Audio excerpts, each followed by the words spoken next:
Hello and welcome viewers and students. Today we are going to analyze paper 024854 of our series. आज हम हमारे प्रश्न पत्रों की श्रृंखला में प्रश्न पत्र संख्या 54 का विश्लेषण करने जा रहे हैं। प्रश्न पत्र संख्या 54 आपकी स्क्रीन्स पर।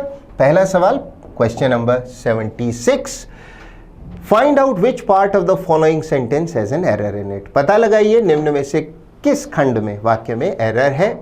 He is proficient in Hindi, proficient का अर्थ है कुशल निपुण, अगर आप किसी भाषा में बहुत अच्छे हैं तो उसमें प्रोफिशिएंट है।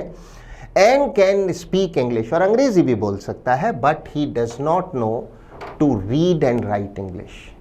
एरर कहाँ है? एरर यहाँ है, he does not know how to read and write English, लेकिन वो नहीं जानता इंग्लिश लिखें और पढ़ें कैसे।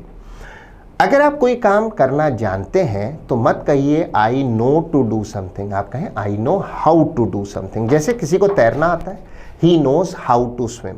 किसी को मान लीजिए गाड़ी चलाना आता है, he knows how to drive, ना कि ही नोज टू ड्राइव। हमारा आंसर कौन से खंड में? सी में, यही हमारा जवाब होगा। अगला प्रश्न आपकी स्क्रीन्स पर। अब प्रश्न संख्या 77, फिर से एरर पहचानना है किस सेगमेंट या खंड में है। Neither of them send their papers in time for the last seminar. In time का अर्थ है समय रहते, जबकि on time का अर्थ होता है समय पर। उदाहरण के तौर पर the train will leave on time, so try to reach the station in time. Error कहाँ है? Neither of them, उन दोनों में से किसी ने भी नहीं, दो में से कोई नहीं तो neither। Send नहीं होगा, लास्ट सेमिनार है, बात पास्ट की है, sent, राइट। और चूंकि नीदर ऑफ देम, दोनों में से कोई नहीं, तो नीदर ऑफ के बाद सामान्यतः परंपरागत अंग्रेजी में वर्ब और प्रोनाउन दोनों सिंगुलर होते हैं, तो बेहतर होगा neither of them sent his papers किया जाए। जो करेक्शन है वो ऑप्शन बी में है, यही हमारा उत्तर होगा। फिर से पढ़े, neither of them sent his papers in time for the last seminar. अंतिम सेमिनार के लिए दोनों में से किसी ने भी समय रहते अपने कागजात नहीं भिजवाए।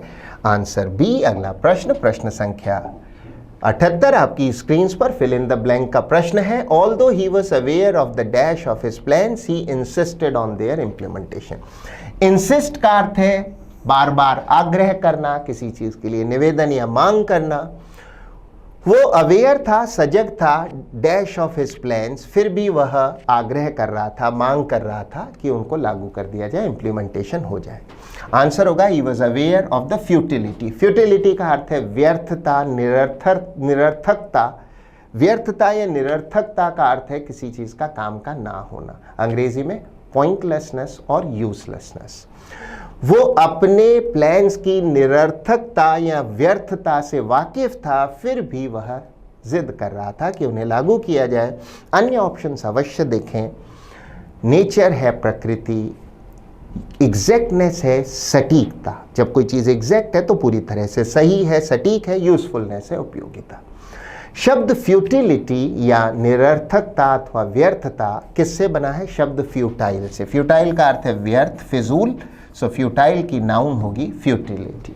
वो अपने प्लान्स की फ्यूटिलिटी को जानता था, फिर भी उनके लागू किए जाने पर जिद कर रहा था, आग्रह कर रहा था। अगला सवाल, प्रश्न 79 आपकी स्क्रीन्स पर एक बार फिर फिल इन द ब्लैंक का प्रश्न है। Her employers could not complain about her work because she was dash in the execution of her duties. Execution है किसी काम का किया जाना, कैरिंग आउट, निष्पादन।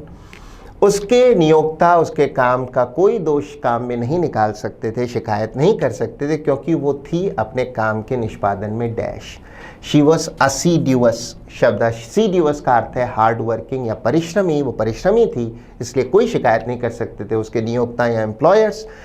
अन्य शब्दों को अवश्य देखें। डिरेलिक्ट का अर्थ है जीर्ण शीर्ण, कोई चीज़ बहुत बुरी कंडीशन में है तो डिरेलिक्ट है। वैसे अगर किसी शिप को उसके कैप्टन या मास्टर ने छोड़ दिया है, परित्यक्त है, तो ऐसे शिप वगैरह बोट को भी हम डिरेलिक्ट कहते हैं, वरना बुरी कंडीशन में जीर्ण शीर्ण। हाइड बाउंड शब्द का अर्थ है रूढ़िवादी, जो परंपरावादी चीज़ों में रहे, नई सोच को ना अपनाए, वो है हाइड बाउंड। और आर्बिट्ररी का अर्थ है मनमाना या स्वेच्छाचारी। अगर आप आर्बिट्ररी फैसले लेते हैं तो मनमानी करते हैं। हमारा आंसर ए होगा अलबत्ता। अगला प्रश्न, प्रश्न संख्या 80 आपकी स्क्रीन पर। हमें बताना है कि निम्न में से कौन सा ऑप्शन गैरुलस के लिए सबसे बढ़िया अर्थ रखता है, मीन्स जो गैरुलस का सिनोनिम है। शब्द गैरुलस का अर्थ है बातूनी। अगर कोई व्यक्ति फिजूल बातें करे, बहुत सारी बातें करे, तो वो गैरुलस है। और अक्सर गैरुलस लोगों की बातें फिजूल होती हैं, ज़्यादा इनमें गहराई नहीं होती।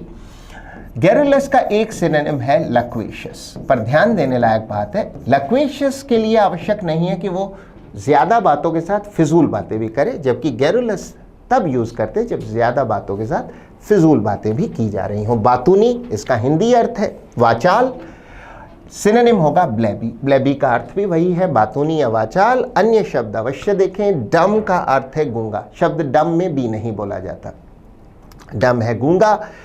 स्पीचलेस है अवाक। अगर आप एकदम चुप हो जाएं क्योंकि कोई चीज़ बहुत ज़्यादा शॉकिंग है, या फिर आप में बहुत गुस्सा या कोई इमोशन बहुत भारी हो रहा है आपके अंदर और आप बोल ही नहीं पा रहे, तो आप हैं स्पीचलेस, अवाक। और साइलेंट का अर्थ है चुप।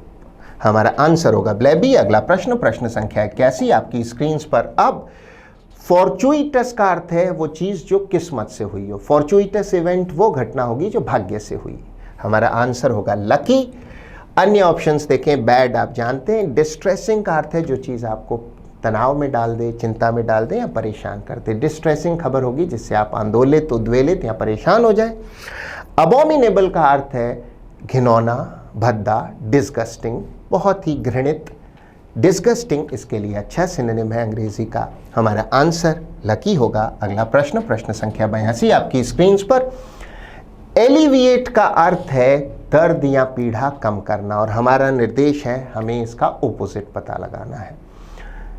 चोट पर बाम लगाना दर्द को एलिविएट करेगा, तो पीड़ा वगैरह कम करना। आंसर होगा एग्रवेट। तकलीफ या खराब स्थिति को और खराब करने को कहते हैं एग्रवेट या वर्सन। एक चोट पर फिर से चोट लग जाए तो चोट वर्सन हो जाएगी, एग्रवेट हो जाएगी और गंभीर हो जाएगी। शब्द अबेट का अर्थ है किसी चीज़ की तीव्रता या गंभीरता को कम करना। अबेट कर रहे हैं तो गंभीरता, तीव्रता कम हो रही है। डिसिपेट का अर्थ होता है अपनी एनर्जी या अपने संसाधनों को फिजूल खर्च करना। वैसे एक और अर्थ में डिसिपेट का अर्थ किसी चीज़ का लुप्त होना या गायब होना भी है, परंतु जो ज़्यादा कॉमन अर्थ है वो है अपनी एनर्जी, धन को फिजूल वेस्ट करना, खर्च करना। रिमूव आप जानते हैं, हटाना। हमारा आंसर जो कि ऑपोजिट चाहिए, एलिविएट का ऑपोजिट होगा एग्रवेट।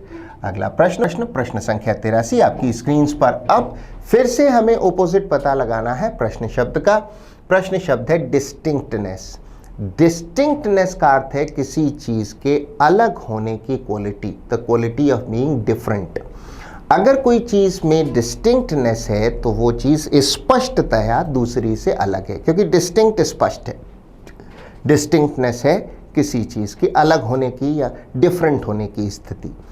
इसका विलोम शब्द होगा यूनिफॉर्मिटी। यूनिफॉर्मिटी है समानता। अगर चीज़ों में यूनिफॉर्मिटी है तो वो बिल्कुल एक जैसी हैं। अन्य ऑप्शंस अवश्य देखें। क्लैरिटी स्पष्टता है। प्रिसीजन का अर्थ है सटीकता, एक्यूरेसी। और फ्लुएंसी का अर्थ है धारा प्रवाह। आप अगर फ्लुएंसी से बोल सकते हैं तो बिना अटके रुके बोल सकते हैं। अगला प्रश्न, प्रश्न संख्या 84 आपकी स्क्रीन पर। दिए गए इडियोमैटिक एक्सप्रेशन का मीनिंग बताना है। निर्देश है choose the alternative which best expresses the meaning of the given idiom और फ्रेज। अगर कोई चीज़ इन टैटर्स है तो वो बहुत शत विशत है, बहुत चिथड़ों जैसी स्थिति में है। और अगर कोई कोशिश या प्रयास इन टैटर्स है तो वो प्रयास पूरी तरह नाकाम हो गया, रूइंड है, उसमें अब सफलता की कोई उम्मीद नहीं है। तो फटा पुराना चिथड़ों में या एकदम ही नाकाम। आंसर होगा रूइंड। अगर कोशिश इन टैटर्स है तो कोशिश बर्बाद हुई, कोई परिणाम नहीं निकला। अन्य जो ऑप्शन है उन पर नज़र करें।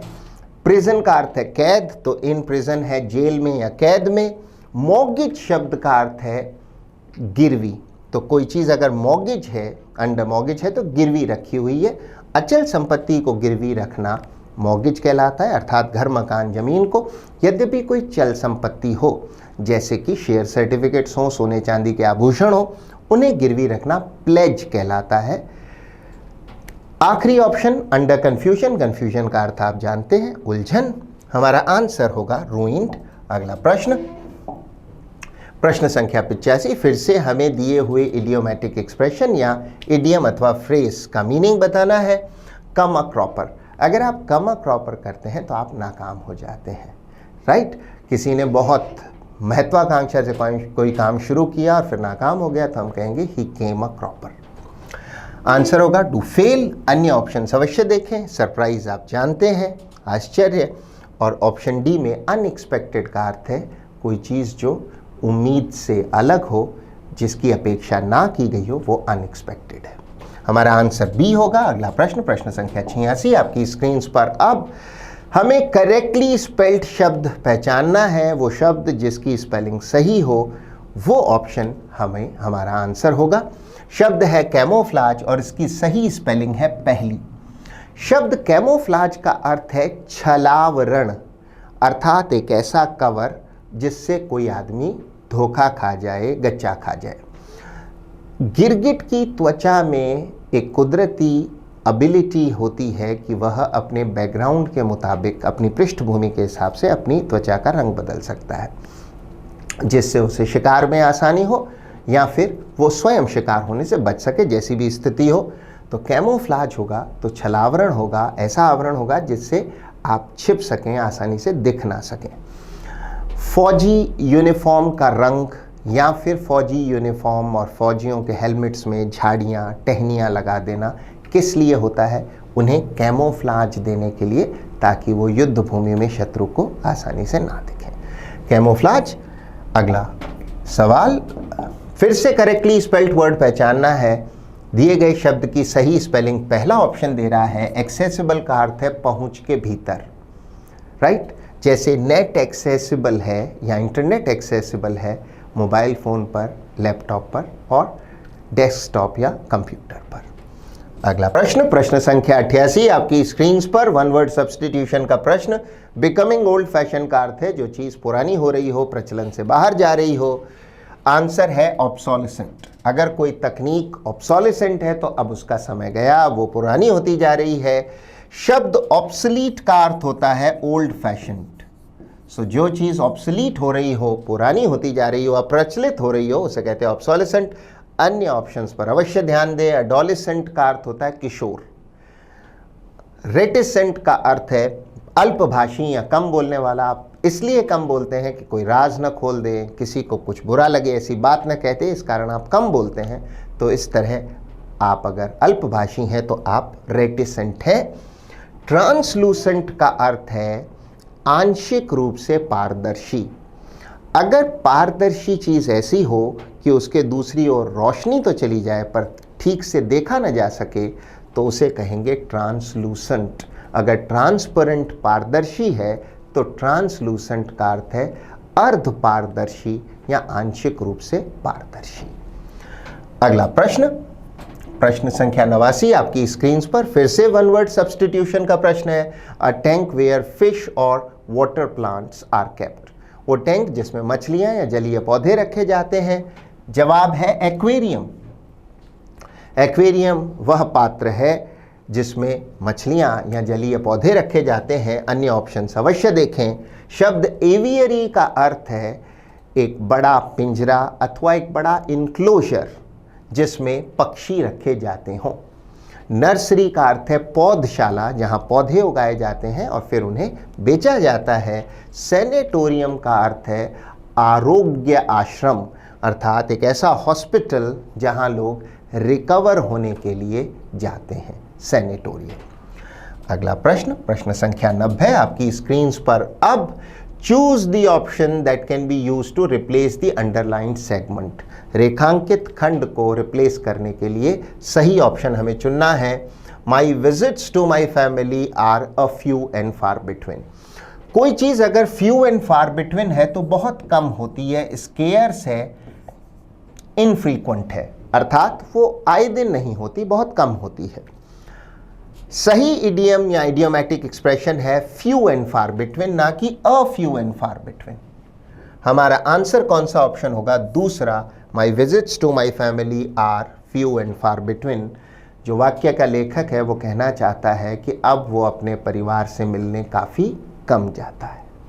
आंसर 2, अन्य कोई भी ऑप्शन ग्रामेटिकली सही नहीं है। अगला प्रश्न, प्रश्न संख्या 91 आपकी स्क्रीन पर। Choose the option that can be used once again to replace the underlined segment. रेखांकित खंड को जो बदल सके उस ऑप्शन को चुनना है। The bank manager was given a holiday and so he resolve. Resolve का अर्थ है उसने निश्चय किया। बैंक मैनेजर को छुट्टी दी गई तो उसने तय किया to go hitch hiking. Hitch hiking का अर्थ है लिफ्ट लेकर अपनी जर्नी या यात्रा को पूरा करना। जब भी हम गो के साथ कोई एक्टिविटी या कोई हॉबी दिखाना चाहें जो हम एक्टिविटी के रूप में करते हैं, तो गो के साथ हमें जेरेंडियल फॉर्म चाहिए या जेरेंड चाहिए, अर्थात ING form of the verb चाहिए। वर्ब की आईएनजी फॉर्म जो कि नाउन की भूमिका में हो उसे ग्रामर में जेरेंड कहते हैं। तो अगर आप स्विमिंग पर जा रहे हैं तो आप कहेंगे वी आर गोइंग स्विमिंग। कोई शॉपिंग करने जा रहे हैं तो दे आर गोइंग शॉपिंग। तो किसी जिस एक्टिविटी में जा रहे हैं उसे इसके आगे जोड़ सकते हैं, to go swimming, to go shopping. कोई शिकार पर जा रहे हैं तो दे गो और दे आर गोइंग हंटिंग आदि। हमें इसके साथ जेरेंड चाहिए। तो वो यात्रा कैसे करना चाहता है वाक्य का लेखक? लिफ्ट ले लेके। गो के साथ हिच हाइक में आईएनजी फॉर्म है। ये वाक्य पहले से ही सही है। आंसर होगा नो इम्प्रूवमेंट। तो अगली बार आप कहें कि हम शॉपिंग पर जाने वाले हैं तो मत कहिए we are going for shopping, कहिए वी आर गोइंग शॉपिंग। मत कहिए we shall go for shopping tomorrow, कहिए we shall go shopping tomorrow. No improvement, no error. अगला वाक्य, प्रश्न 5 फिल इन द ब्लैंक्स का समुच्चय जिसे कहते हैं क्लोज टेस्ट, करने के लिए बेहतरीन तरीका है जैसे दिया है वैसे पढ़ें, पहली बार में हल करने की चेष्टा ना करें, और यदि समय कम हो तो पूरा नहीं आधा ही पढ़ लें। The internet is fast becoming trusted by dash children and adults as reliable and accurate dash of information. Through the internet, children now have dash to an almost endless supply of information. इतना पढ़ने पर हमें आसानी से ये अनुमान लग गया है कि ये पैसेज है इंटरनेट की उपयोगिता के बारे में। अब हल करें और हल करते समय याद रहे ब्लैंक के आगे तक पढ़ना है। The internet is fast becoming trusted by, internet बहुत ज़्यादा ट्रस्टेड होता जा रहा है, उस पर भरोसा बढ़ता जा रहा है, by dash children and adults, by both, दोनों के द्वारा, बच्चों के द्वारा, एंड एडल्ट्स होता है वयस्क, वयस्क और बच्चे दोनों ही उस पर उनका भरोसा बढ़ता जा रहा है।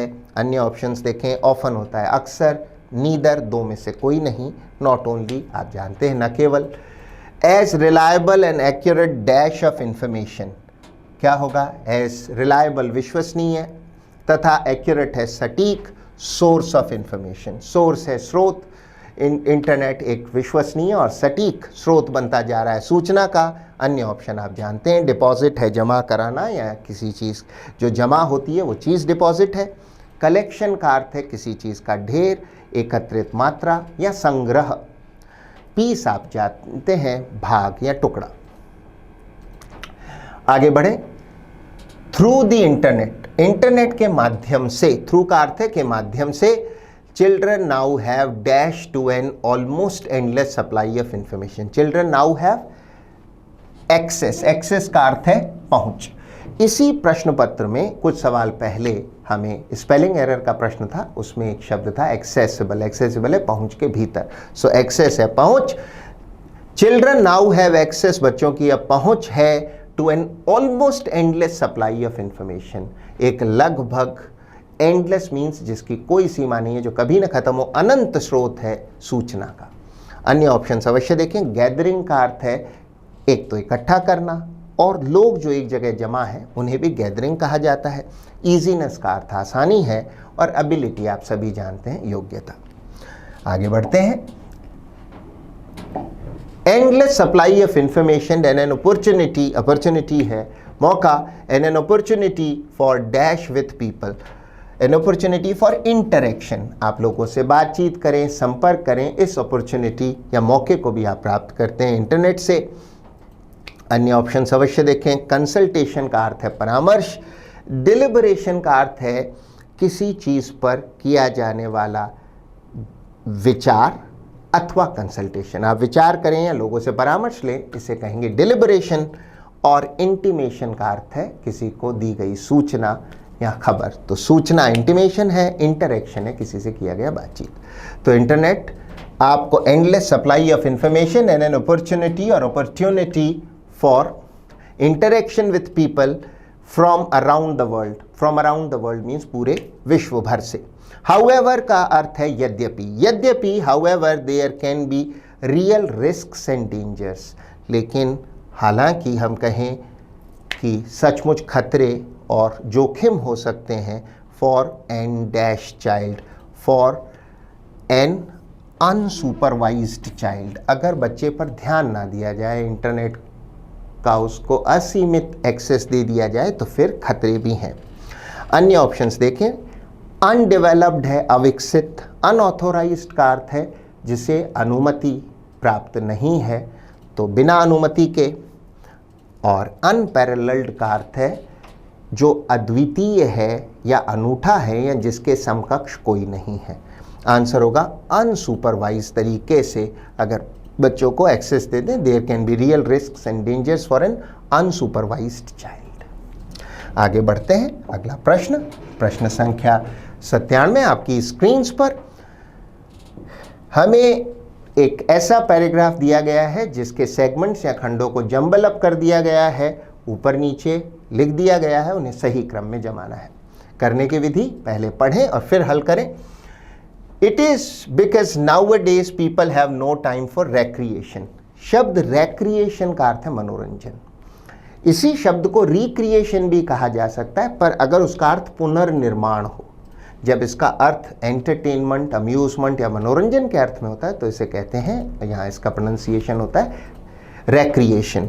ऐसा इसलिए है क्योंकि नाउअडेज आजकल लोगों के पास समय ही नहीं है मनोरंजन या दिल बहलाने के लिए। But this pass time, pass time का अर्थ है आपकी हॉबी, जो काम आप दिल बहलाने के लिए करें वो पास टाइम है, is going out of favour now. अब वो इतनी लोकप्रिय नहीं रही। कोई चीज़ गोइंग आउट ऑफ फेवर है तो अब वो इतनी लोकप्रिय लोगों में नहीं रही। It is really a thrilling exercise. Thrilling का अर्थ है रोमांचक, ये रोमांचक एक्सरसाइज है, गतिविधि है। Flying kites is my favourite pass time. पतंगे उड़ाना मेरा मनपसंद पास टाइम मीन्स मेरी हॉबी है। हम जान गए हैं पतंग उड़ाने के बारे में बात है और समाज में इसका क्या दृष्टिकोण समाज इसके प्रति अब रखता है, रुचि किस स्तर पर पहुंची है, इस बारे में है। इसमें देखिए सबसे बढ़िया जो लिंक है, सबसे आसान जो लिंक है वो है DC और दूसरा बेहतरीन लिंक है BA। D इसका इंट्रोडक्टरी सेगमेंट है, शुरुआत करता है, कहता है flying kites is my favourite pass time. पतंगे उड़ाना मेरी मनपसंद हॉबी है। It is really a thrilling exercise. It यहाँ प्रोनाउन किसके लिए है? पतंग उड़ाने के लिए। It is a thrilling exercise, ये एक रोमांचक एक्सरसाइज है। किंतु आगे, but this pass time is going out of favour now. अब ये लोकप्रियता में नीचे जा रहा है, इसकी लोकप्रियता पहले जितनी नहीं रह रही है। और इट इज बिकॉज, ऐसा इसलिए हो रहा है, बी को एक्सप्लेन कर रहा है। ए लोकप्रियता में क्यों नीचे जा रहा है? क्योंकि आजकल लोगों के पास रेक्रिएशन या मनोरंजन के लिए समय ही नहीं है। वह ऑप्शन चुनिए जिसमें डी के बाद सी हो और बी के बाद ए। निस्संदेह ऑप्शन ए ही हमारा उत्तर होगा। DCBA पढ़ के देख लीजिए। Flying kites is my favourite pass time. It is really a thrilling exercise, but this pass time is fast going out of favor now, which is because nowadays people don't have time for recreation. उत्तर हुआ ए। आगे प्रश्न संख्या 98 आपकी screens पर।